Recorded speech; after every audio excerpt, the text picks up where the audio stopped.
Hi. Um, this time around, we're going to do build videos for the tools that I wrote or that I designed for the digital circuits series of learning guides I'm writing. So we're going to start off with the input board. So let's go over to the workbench.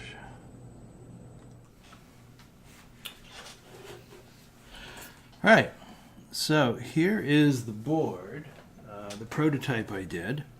We have 8 switches. We have a latch, push button to do the latching, and then output, pull down for the switch. So this, as you can see, is a hand-wired prototype. I have circuit boards from Osh Park, and now let's build one up. I have all the parts pulled out already for this, so we can just get right to work. So I'm going to start with the resistor. As I've done before and mentioned in other guides, I start, and it's generally a good idea to start close to the board and then with the lowest components and then work your way up. That way the taller components aren't in the way when you're working on ones closer to the board.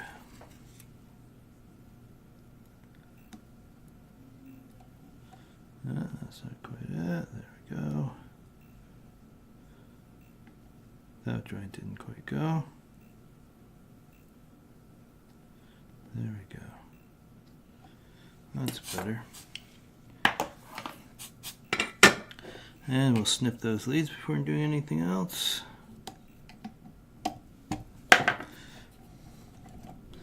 So now, let's see, let's put in the push button switch. Alright. And those have lovely little claws on the bottom that hook in. So I'll do one, then I'll push it up, make sure it's, oop, that's not good.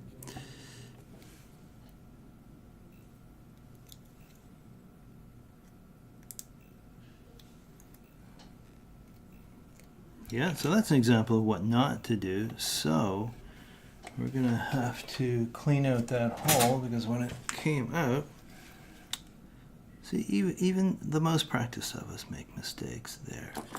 So we clean the solder out of the hole. We'll try this again.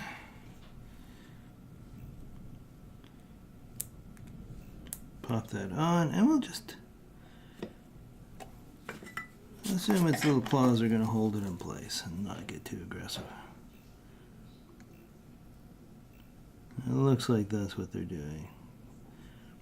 All right. So there's that. Next up, let's do this IC. Now, we could just put the IC right in there and solder it in, but it's typically a good idea not to do that, but instead use a socket. So this is just, basically a holder for the IC, because ICs, some of them can be quite delicate when it comes to heat. So the very act of soldering it in will, damage it potentially. So if you use a socket, you solder the socket in, pop the IC into that. Easy peasy, no problems. Now, one thing to notice is that the IC, there's a little dent in the end that tells you, which way around to put it. And if you look at the socket, you can see that there's a little divot in the end of that. So make sure those are lined up. I'm going to put this at an angle to get a couple of pins on, because these don't, actually I'm going to just bend a couple of pins on the bottom. So I'll flip it over so you can see what I'm doing. So I'm bending down a couple of the opposing corner pins that will hold it in place while I start soldering. Otherwise, it's a pretty loose fit and will fall right through. So let's just do that. Look at this one.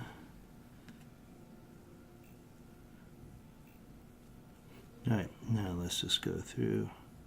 Those are going to hold it in place well while we do the rest.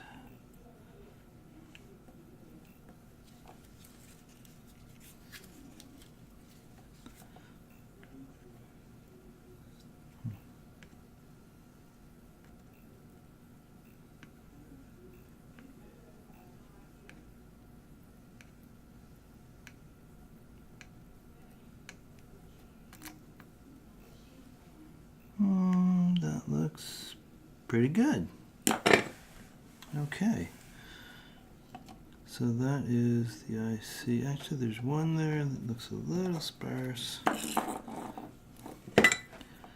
put a little more there to make sure we have a nice little dome on each one. Little concave dome. Okay, so I'm going to do the same kind of thing. Angled it a bit to put this header on.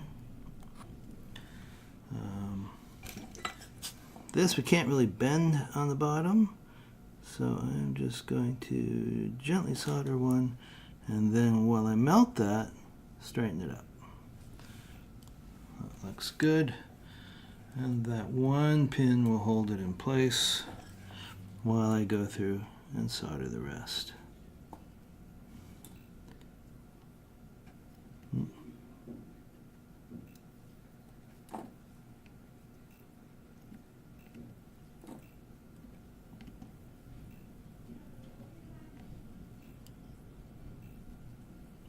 Let's get that one a little better. There we go. Yep.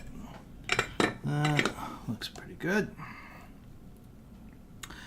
So now we have the push button, the resistor, the socket for the IC, and our I/O.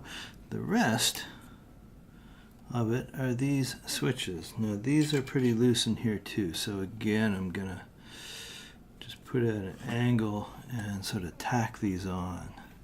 Doesn't matter which way around they go. I do want to check something with the board because there's a little change on the board from last time. Yeah. Right, so that is VCC. So that goes to that pin. Right, so this is power and this is ground. So we look at ground, ground goes to the bottom, VCC goes to the top. Right, okay, so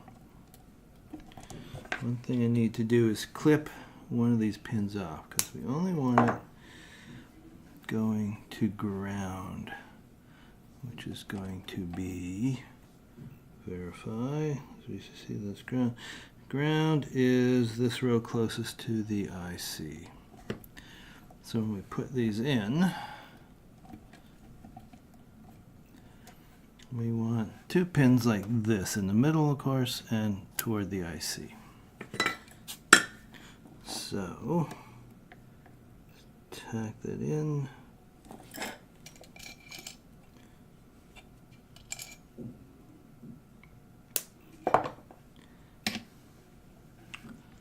And on the second version of the circuit board, I have that change made so I don't have to clip the pins, which makes it a little less work and less error prone, potentially error prone as well.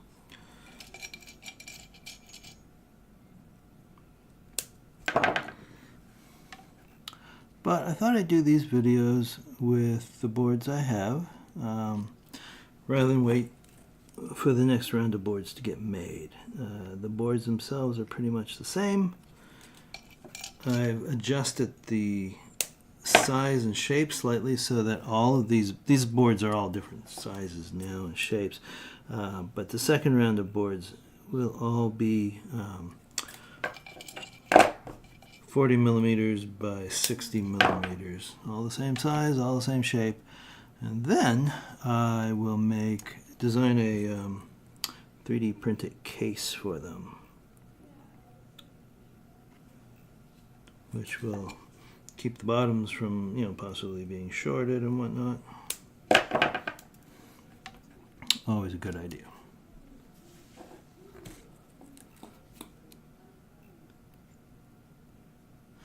So let's just angle that up a bit more so you can see what I'm doing. The last couple of switches. Alright, so clipping, putting them through. No, that's too far up. It's more awkward to see when you can't see both sides. There we go. And then, while I'm holding it, I am just tacking down one of the pins. a little bit of solder.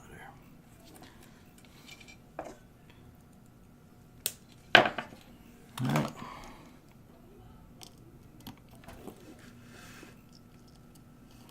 There we go.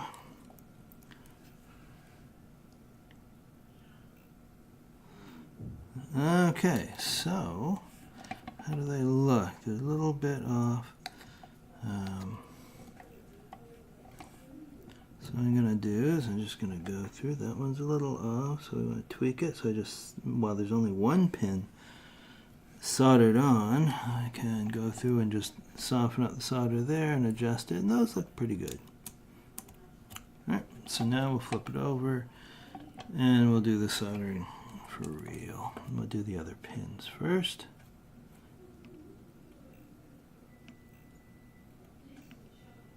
There we go.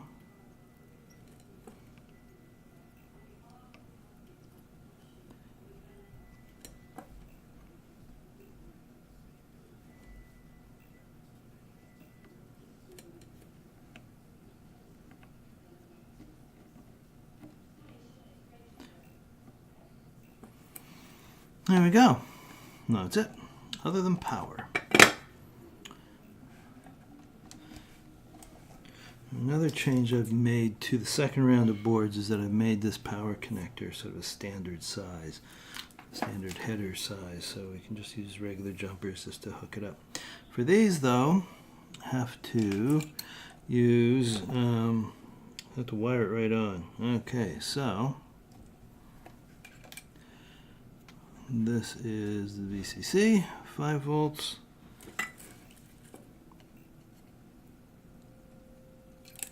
Yeah, I thought that was going to happen. It's warmed up, but let's do this. Right. So let's just hold that on, add some solder. There we go. Okay. Now the ground. We'll do similarly. I'm just going to hold that one to start with. It's a little awkward. Maybe that'll. There we go.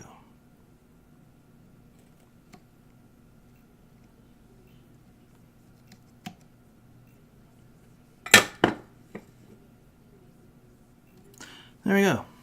Now we have these 2 wires. They're just, you know, loosey-goosey wires. One thing I want to do is constrain those a bit. So I'm going to put a little heat shrink tubing on here. All right. So let's see.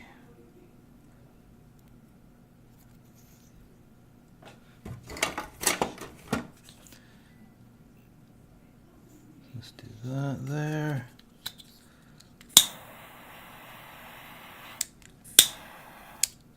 All right. So that'll hold that down. And then I have a bigger piece that should fit over the 2, there we go, the 2 end pieces, like that.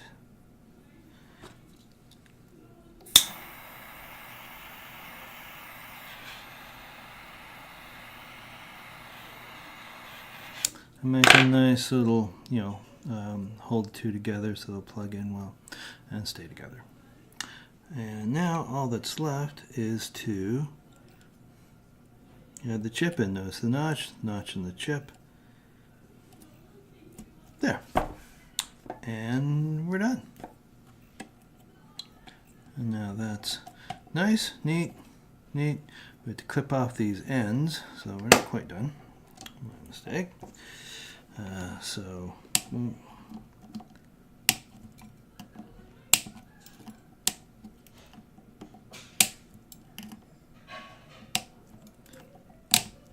Again, notice actually, yeah, these can be done 2 at a time. I'm putting my finger over here while I clip because I don't want these to fly up into my face when I clip them. And when you clip a wire, it will, because of the explosive force, tend to fly off. So you want to avoid catching that in your face or your eye or another piece of equipment or anything really. So there we go. Now it's just to hook it up, test it out, see that it works. Good. And now we have some other boards to do too.